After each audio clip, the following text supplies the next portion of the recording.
Welcome back to another Senior Learning Institute's educational moment, where older adults and their loved ones turn for honest and straightforward information.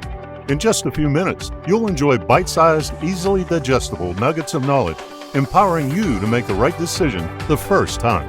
So without further ado, here's our founder, certified senior advisor, seniors real estate specialist, nationally syndicated podcaster and speaker, the advocate you can trust, Mr. Ted Gottlieb. Throughout the years, you've likely accumulated a lot of stuff. The thought of dealing with the stuff can be overwhelming. Many of my clients have used words like scary and paralyzing. It's very common that they don't know where to start, and sometimes they don't. The Senior Learning Institute has assembled a panel of experts who can talk you off the ledge. We have them here today. You're about to receive some great advice as to how to get started, how to decide what to keep, ways that can help you decide who gets what when you're done with it, and how you can turn some of these things into cash. At this time, I'd like our panelists to introduce themselves, and we'll start with Denise. Hi, my name is Denise Lee. I'm a certified professional organizer and a certified senior advisor. I own Clear Spaces, organizing and coaching, and for the last 14 years, we've helped people with a lifelong issue getting organized, get their stuff together. Thank you, Denise. Carolyn? Hi, my name's Carolyn Farmer. I'm one of the co-owners of Goldilocks Solutions. We've been in St. Louis for 7 years, and we provide organizing, downsizing, and move management services. Okay, Jeff? Yes, Jeff Randall, owner of Penny Senior Estate Sales Services, family owned and operated. I work along with my wife and son. We've been in business since 2009, and we just help people who need to downsize, or if they have lost a loved one, to help them liquidate the assets that are remaining. Great. Thank you, Jeff. And Kristen? I'm Kristen with Home Sweet Home, and we're a senior transition company, and we help seniors before, during, and after, either getting ready for a move or helping get rid of their things afterwards, and we do the whole move transition from start to finish.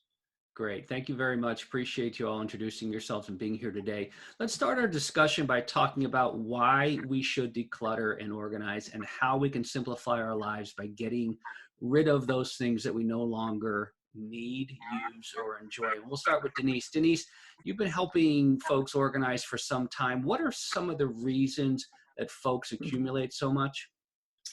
Well, that's a great question. Thank you. It's not just for utilitarian purposes. There are many reasons people accumulate. One is just the fun of it. Some people like collecting things. Some people like to collect a wide variety of things. Another reason is that it's part of our identity. Not only part of our identity in terms of a reflection of our values, and what's important to us, but also it helps maybe put our place in society. Think about the person with the fancy car. That makes a statement in society. There's also a sense of aesthetics that appeals to people, and when they accumulate things, it's often things that are aesthetically pleasing to them. Often, just to remember, we use our things as icons of moments in our lives, and that becomes very important. Sometimes people are very afraid they're going to forget certain moments of their lives or their children's lives, and so they'll keep things to help them remember. And then lastly, there may be a comfort value. When things are a little uncertain, sometimes people like to just keep things because there's a certain amount of control that they have, and there's comfort within that control that will help them get through a rough time. So there are many reasons. Thank you. I appreciate that. Sometimes we see pictures of homes that have got stuff in it from wall to wall, floor to ceiling. Why don't some people realize that they have so much, and why do so many people, once they have a house that's full, keep adding to it? Yeah, so there are a lot of reasons. When somebody does cross that line from what is a functional space, maybe a little crowded, into a space that is no longer functional and maybe downright dangerous. So there are mental health concerns that would feed into this. One thing that is interesting is people can become blind to their surroundings, and maybe you've even experienced this to a lesser degree in your own life, where you're looking for something and it's on your desk and you don't see it, but it's right there. We can become blind to our surroundings, and certainly I do see a fair amount of clutter blindness in my profession. Right. But So, yeah, mental health reasons, and clutter blindness, and a lack of insight is another reason that sometimes people are blind to crossing that line into a dangerous situation, that their executive function skills just are not strong enough to see that there is indeed a problem. so Denise, what can you say to someone who has so much accumulated that you're worried about them and even their safety? Yeah, so that is like the $10,000 question, because when you're working with somebody, a family member who's in that situation, let's say it's dangerous, the last thing you want to do is to come in with this accusatory stance. Really try to see things from their viewpoint, and have a discussion, as difficult as I know this is, but it's very important to have the poker face, very important to have the poker face, and to ask questions from a perspective of curiosity as opposed to trying to fix something. If you are trying to fix something, you will be shut down and there will be more problems. So ask from a point of curiosity and see if it is possible, through talking about this and empathizing with the reasons the person is keeping these things. See if there's a point where you can agree on something, to maybe move some things, to make things a little safer, to make that path from the front door to the back door a little wider. So if the 911 folks had to get in, you could at least get a gurney in there. And that is a place to start, that harm reduction. Great. Well, thank you for sharing that. I appreciate that. Carolyn, you've been helping folks declutter and organize for some time. When is the best time to declutter and organize? Well, the short answer is now, but not everyone is prepared to do that. So we love when we see, a young family overwhelmed with toys getting started, but typically it's when something's coming down the pike that we're going to have to place. I know with, a lot of our clients, the sooner we can get started with them, the better. So it's not a rushed organizing, decluttering process. But ideally, we're doing it along our entire lives. Right, I agree, and it's not easy to do. Realistically, when are some of the more common times that people start reaching out to you for help? It's usually in the case of a move is one of I would say the biggest number of them. So people that are talking with a realtor, looking at new space, and realizing that, everything can't go with them. So that's when we first start. But it also can be a quick phone call from a social worker that mom's, coming home from the hospital soon, and we need to get in there and, clear the paths and make things a little bit more organized. And then I think the interesting part is when people are uncomfortable.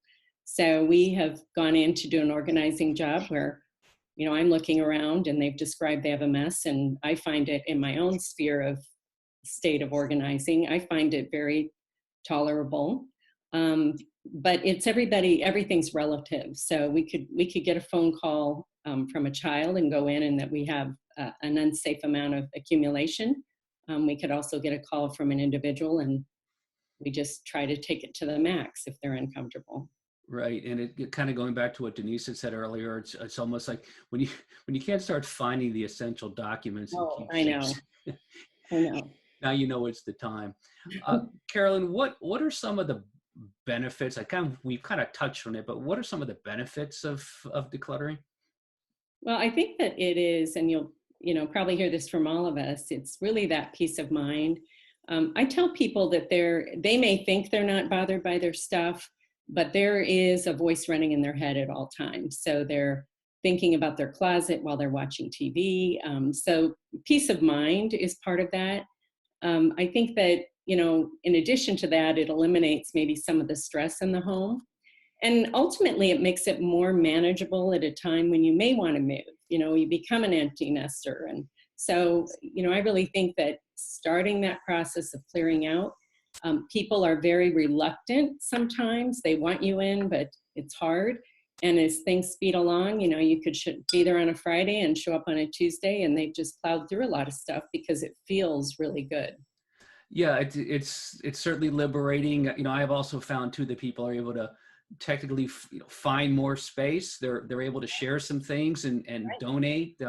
Oftentimes convert stuff into cash, and we're going to talk about that a little bit later. And I think one of the bigger things is that it can really help save your kids, your family, your friends from having to deal with it when you're done with it or you're no longer around. And that, I think, is really, really liberating, as what we had talked about before.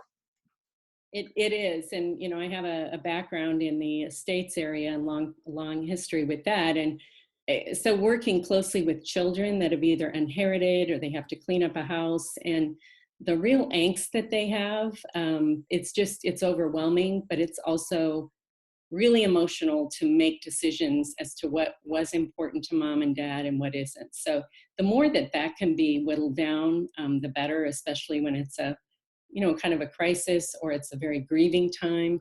It's going to go much smoother for your kids if you've taken care of that. Right. So I think the idea of being proactive with our stuff is really a gift of sorts. And one of the things I've seen a lot of family dynamics, and it's really a way of reducing family bickering and keeping the peace long-term and short-term. My brother and I have already expressed interest in things that we want in the house, and mom, has already put our names on the back of them. So it's just less interaction when it comes to those things in the future. Love that. Yeah, Right. it's funny. My parents, every now and then we get a box of something shipped by my mom, or if we visit, we're driving away with some stuff. Sometimes it goes from our house to donation. The whole point is to get it out of her house. But other times it's treasures that I would have liked. And my mom's philosophy is, why not let us enjoy it now as opposed to it sitting in her house where it may not bring the same amount of enjoyment. Right. Yeah. And it seems as though there's a book, I think, that's written, your kids don't want your stuff. And that tends to hold true no matter how dear it is to us. I don't know that the next generation appreciates it. I've already started talking to my kids about, hey, do you see this rug? Do you see this piece of artwork? It's the real deal. You don't want to give it away. There's some value here. Just kind of let them know, whether you put a gold star on the back of something or what, I don't know, but you need to let them know where the value is. That's for sure. So where do we start this daunting task? Well, I think that the easiest place is where you start, and even to make those smaller. The most important thing is people leave a job of organizing and decluttering with a sense of success. So when you go down and say, and I'm speaking from experience here in my own case, but if you go downstairs and say, I'm going to clean the whole basement, that's overwhelming, and you might get little starts. But if you just look at a corner and say, I'm going to go through my kids' old toys, and you get that done, it feels good and it moves you on. So starting with the easiest, but more importantly, I think really breaking it out, even to come up with sort of a project plan or we've talked with people about clutter buddies, where you find somebody and you make a plan together and you check in all the time. And that's really, for some people, that's been transformative to have accountability. That's great. Thank you for sharing that. I want to move on to Kristen. Kristen, you've, you've been doing this a long time as well, and I'd like you to, I guess, tap into what Carolyn just said and build on to that in regard to the order that you suggest of folks approach decluttering, because I think that's really important. We really want to make this as easy as possible and make it seem as simple as possible. So where do we start, and what's the order that you suggest that we start the process? Well, I think like Denise and Carolyn both said, everybody's different. So I think for some people, it's starting with that problem space. Like Denise said, if you can't whittle through, you can't get through a certain area, if there's a certain area that's causing you an extreme amount of stress, that might be an area that you tackle for that reason. But as far as this being so emotional, and we are emotionally attached to our things. So I think when you're going through those family heirlooms first and trying to make those decisions about things that are sentimental, or if you've got a family member that you've lost or a spouse or something, and something's really difficult for you to part with, that probably is not the best area to tackle first, because as you're going through this process, you're kind of teaching yourself, how to do this. And if you've got a move manager or somebody working with you, they're giving you tips on how to work through it. So at the beginning, it's tough and it gets easier and easier. So maybe starting with a space that's, like Carolyn mentioned, not as daunting, like a whole basement.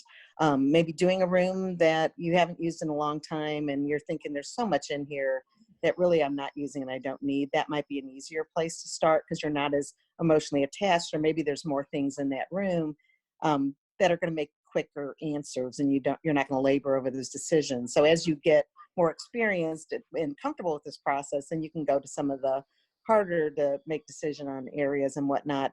And I reiterate what Carolyn said as well. It goes to that old saying, how do you eat an elephant? One bite at a time. Start with something that you can continually feel rewarded with. If you go into your kitchen and you think, oh my gosh, I'm going to clean out this kitchen, you get overwhelmed, you spin wheels, you don't know where to start. But if I say, you know what, I'm going to clean out my pantry today or this week, take something that is very easy for you to accomplish, because as you check off or mark off these items, you start feeling more accomplished and you start feeling that success and the benefits, and then it keeps you motivated to keep going. Versus if you take a space, you say, I'm going to try to do the kitchen today, and you don't get that done, you kind of feel discouraged and it kind of brings you down. So definitely setting ambitions and tasks that are very easily to accomplish, so you continue to feel inspired and see those benefits on a very quick basis will kind of keep you going. Right. Yeah, I had someone tell me once, you start with a bathroom, start with a hall closet or something like Mhm. that. Just little Something that's easy. baby steps, right? So I did the hall closet the other day, and now I can find stuff, and it felt liberating. So I promise I'm not going to fill it back up again. And So that's a big part of it is, when even if you think you like the clutter, and we've been doing this for 16 years and we've seen everything, and people say, oh no, I really like living like this. But once they see the success and they go into their closet, instead of digging for, the black pair of shoes is the only one they wear out of 20 shoes, and they can find it right away, and they're not spending all that time and energy looking through things that they really don't need and want. It just gives you more energy, and you can kind of just focus on finding things easier, and it just makes every life task a lot simpler. Even if you're cooking and you've got 20 measuring cups or 15, or and I sounds like I'm exaggerating, but believe me, I'm not. And they only use 2. How much easier is it when just simple things like that you're not emotionally attached to, and you get rid of them, and you can find your stuff a lot easier, and it just makes life more simpler. And I think people start realizing that as they do this downsizing process, and they realize, even though they thought they really wanted all that stuff, it really helps them simplify and makes things a lot simpler, and they start seeing those benefits right away. right. Now, I've worked with some folks who have, I guess, lack some of the energy and motivation and the strength to do some of the things that they know they should have done a long time ago. So, I mean, I guess it's kind of obvious, but explain to us why you think it's so important that we start this while we have the energy and we're of sound mind.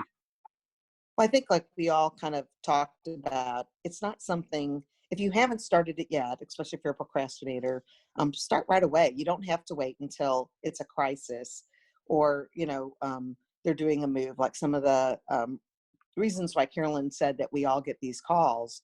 If you can start earlier, you've got more time to slowly go through things, and you're not going to make a mistake and get rid of something that because you're trying to do it hastily. You all of a sudden got to move and your house is sold and you're trying to rush through these things.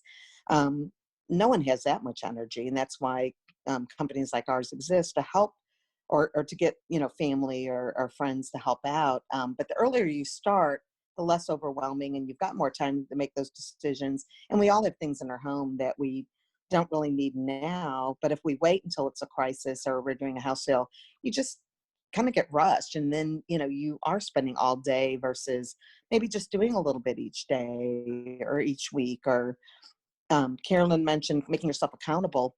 One of the things we suggest, and I am, even being in this business, I'm a procrastinator and I put things off. If I go though on my calendar and I say, you know what, this week I'm going to work on my kitchen, and Monday I put it down on my calendar, I'm going to spend just an hour and I'm going to work on that pantry.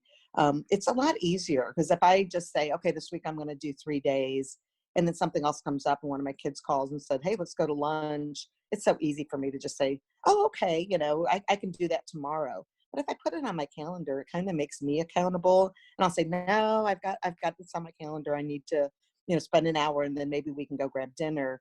Plus, you can use some of those little events, to kind of treat yourself, to kind of reward yourself.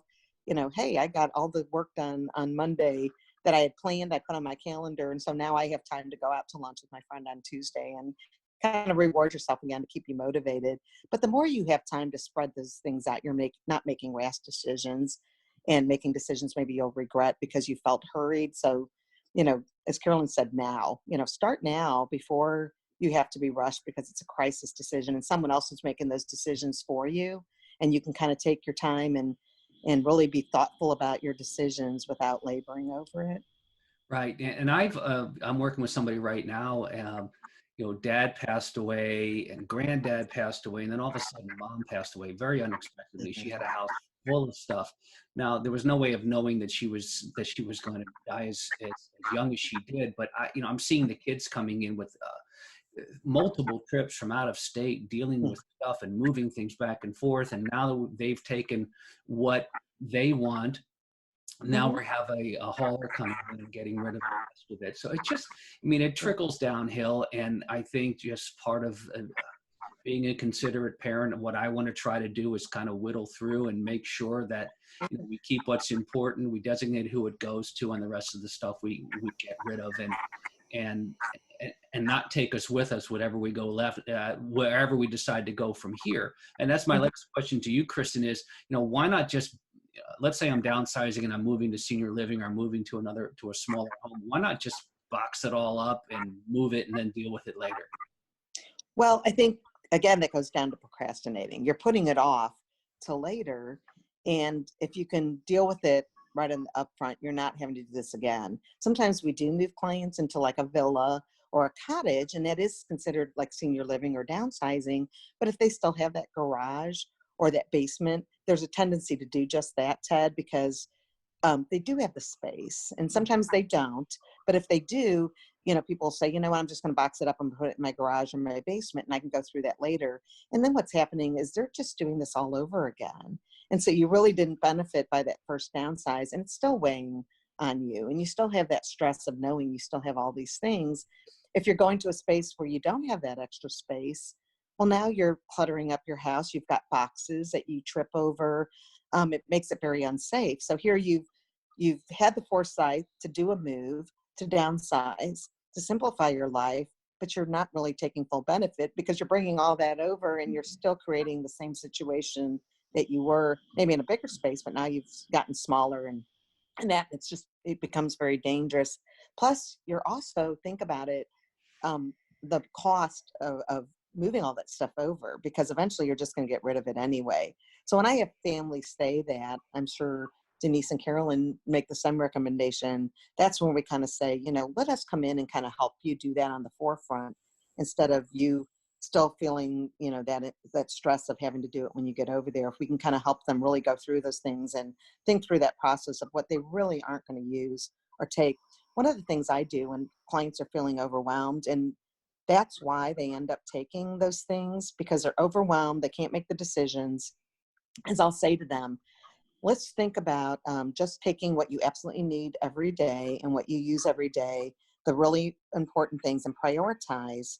And then honestly, if they've got the opportunity, like maybe say you're helping them sell the house and they still have maybe a month before you're going to put it on the market, other things are being done to the house, or maybe they've got a closing date, I'll tell them, well, then you can go back and look and make sure you've gotten everything that you really want. And the honest truth is, if they've prioritized well and really have only taken the things that they really need every day, in that, out of sight, out of mind, a lot of those things they really don't need and want. And when you get over to the new space and you don't have it and you realize you really didn't need it, you've prioritized correctly and made the right choices. Because really spending the money to bring all that over there, it's still a mental and emotional drain. And you're not really getting the benefits of getting over there and feeling very free and released of those things that you really don't need and want. And so you're not taking full advantage of the reason why you're moving in the first place, I guess. Right. Yeah. I mean, I've seen boxes sit in the middle of living room areas for months Yeah. for folks to get up, Wow. because these were older clients and they didn't have the energy to deal with it. And they just decided to let it sit. Right. They had no place to put it in their new condo. So yeah, it can definitely get in the way. I want to talk a little bit more about the process Yeah. itself. And, you know, let's just say that, you know, we've done the decluttering, or we didn't have time to declutter. We've made a move, someone's passed away, and it ends up that we've got a bunch of stuff left over that we need to Wow. part with. And I find one of the best options to do that is through an estate sale. And that's where Jeff Randall comes in. So Jeff, you know, talk to us a little bit about estate sales, but specifically, how does an estate sale differ from a garage sale? Yeah, well, they are two complete different experiences, to be honest with you. Typically, a garage sale is when the owner of the home decides, that they're kind of tired of looking at stuff sort of laying here and there, and a lot of the stuff that they're kind of picking as things that I'm tired of looking at are usually not the most desirable or exciting things for people to come and buy at a sale. So you typically will see them lined up on tables in a garage, and the owner is conducting that sale.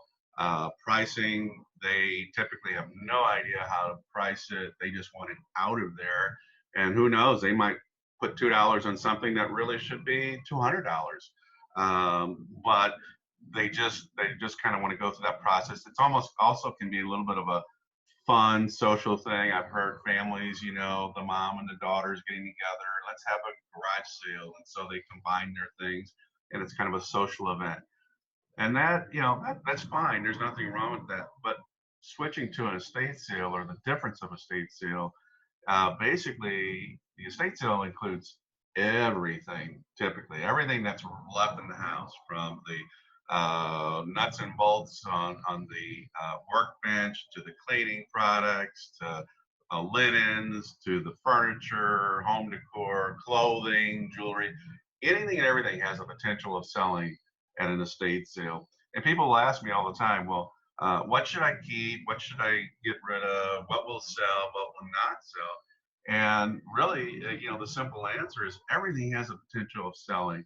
And to be honest with you, the more the variety that you have, the better chance you're going to get all these different types of shoppers and buyers coming to your sale. Those who are interested in collectibles, to those who are interested in buying every week their cleaning products and not having to pay $5 for a can of bug spray when they can get it for $1. So it's different in the sense that it includes the entire house. Most estate sales are run by a professional company, where they come in, They organize the house so people can, what we call shop the house, see what's there, what's available. They advertise the sale for them. If you have a company that's been around and has a really strong reputation, they're going to drive people to your estate sale that you're not going to be able to get. It's just because a lot of estate sales, fortunately, have very loyal following shoppers that they see every week. So that's a plus. Pricing is important. I'd mentioned, perhaps they sell something for $2 that should be, $200. That's very, very possible. And although probably 99% of all the homes that you go in, it doesn't matter what zip code they're in, a lot of the things tend to repeat. You see a lot of the same things, but then there are a few sales where there are some items that really need that special attention and that eye. And so that's what we're able to do. Our estate sale company is to make it a little bit, a lot more professional. Crowd control, you're going to have hundreds of people through that house, and you don't want the house to be destroyed or damaged in any way. And so that's part of the dynamic that I think a estate sale company can bring to it. Again, pricing, advertising it, and then after the sale, help them get rid of what's left. They may want to go back in the house and keep some of the stuff that didn't sell. They may want to go ahead and just donate everything. It's their choice what they want to do. But typically, most people are in a situation that after the estate sale, they want everything that's left. And there will be stuff left. You can have a great estate sale and sell a ton and really make some good money, but you will have stuff left. So those are, I would say, the two differences between a garage sale and an estate sale. The estate sale is much more professionally run, conducted, and you will make a lot more money even after you have to pay someone a fee, because if they know how to price things, get people there and sell it, it will be a great experience for you. Gotcha. Thanks. I think the most important takeaway as well is don't throw anything out until you talk with your estate sale person, because there's value in everything. I joke about the half-filled bottle of Windex, but it's true. It sells. Now, there's a little bit of heartbreak in regard to what typically does not sell, and those tend to be the more formal items. So just touch on that a little bit, because I know we spend, when we get married, we spend, people buy us china and dining room sets and all those things that tend to not do well in estate sales. Isn't that right? Well, you do have certain items or categories that are a little bit more of a challenge to sell these days. You mentioned dining room furniture. You can see behind me this giant cabinet behind me. Most of the younger folks don't collect things or don't want a lot of furniture in their dining rooms, and so dining room furniture can be a challenge to sell. And collectibles, again, the younger generation, they're not collecting a lot of figurines or the collector plates or things that maybe our parents or grandparents used to collect and buy. So there are, differences in what will sell and what won't sell. I will tell you, if I'm able to conduct a sale for someone that has metal toys from their childhood back in the 50s and 60s, I'll have hundreds of people standing in the door before we open, because that is an item that people go for. Clear glass, what we call clear glass, crystal, some china, not all, but some china, those items tend to not sell very well. And, usually we'll know from sale to sale to sale typically what's going to be left afterwards.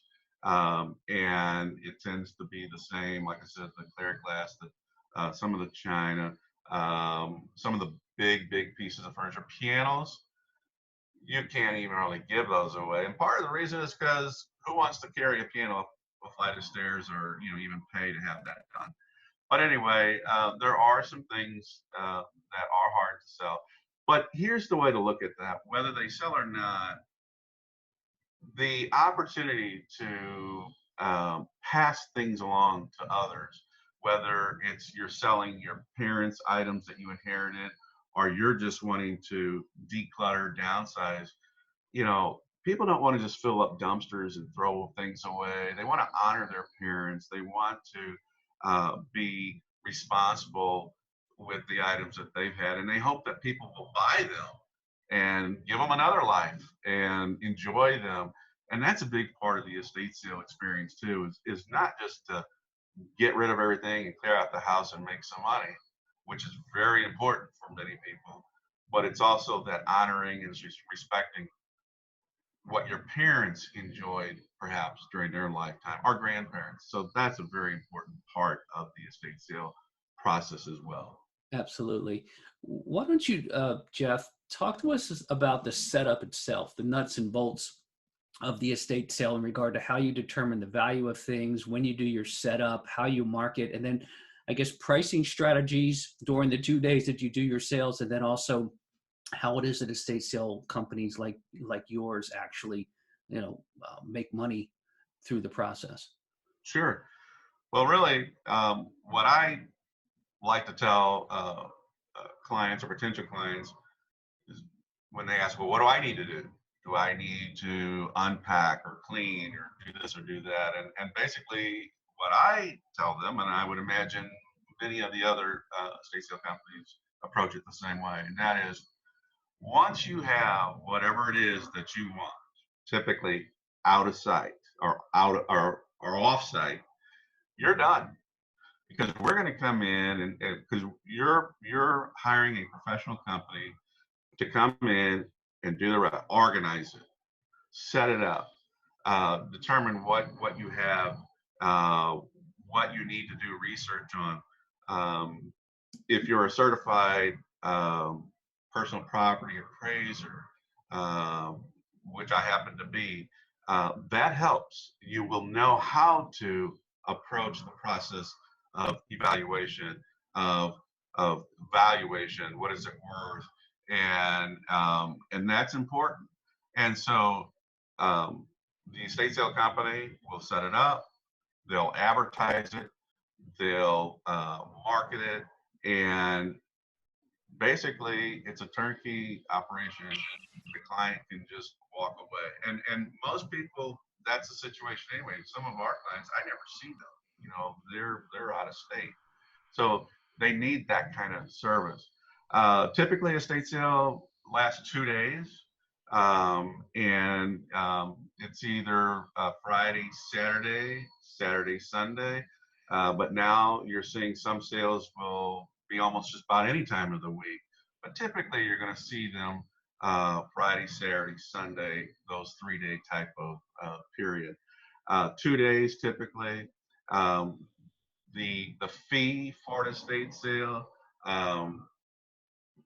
Many companies, again, not all, will have a minimum fee, and some will have a percentage of sales. Some will have a combination of a minimum, but if it hits a certain amount, it becomes a percentage, a flat percentage.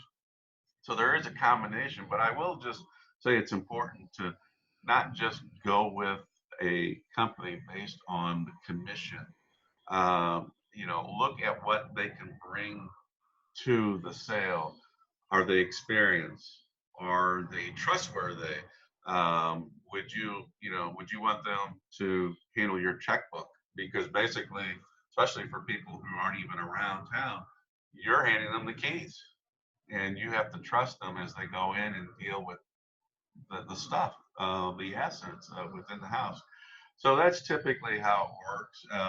Not all companies obviously charge the same, but it's usually a combination of a minimum and then a percentage. Right. Yeah. When you were talking about how you determine who you should use, it sounds very familiar with the conversations that I have about, picking a real estate agent, and it's not my commission that counts, it's how much you're going to net.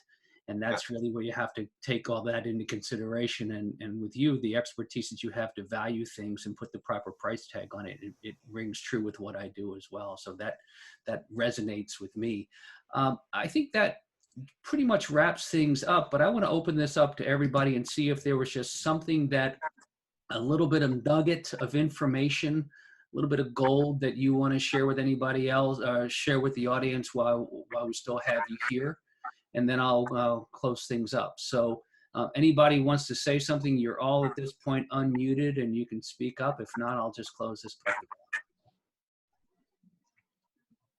Well, I'll echo what everyone else said. Start small. I often tell people, if it's hard to start, just give yourself a 10-minute timer and just work on whatever you can in 10 minutes. And then it's a win.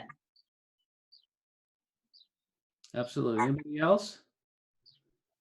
All right. I think I just want to add to it, as we all have talked about too, is to start early and you'll end much happier. Don't wait until a crisis or anything's on you. You can have an estate sale and not be moving or anything, just getting rid of some of your things and that. So I think starting early and doing it now, whether that means just putting a bag on your door handle, and when you see things you don't want, sticking it in there and then sticking it in your bag and dropping it off at Goodwill. Anything you can do now is going to make all of this process a lot easier down the road. That's great.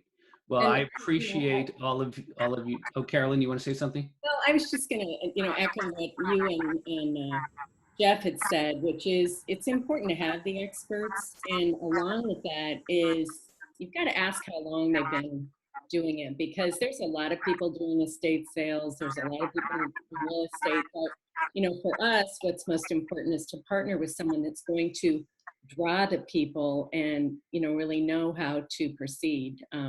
So time in the business, and then also we really don't want to weigh in on what your house worth, what things are more value.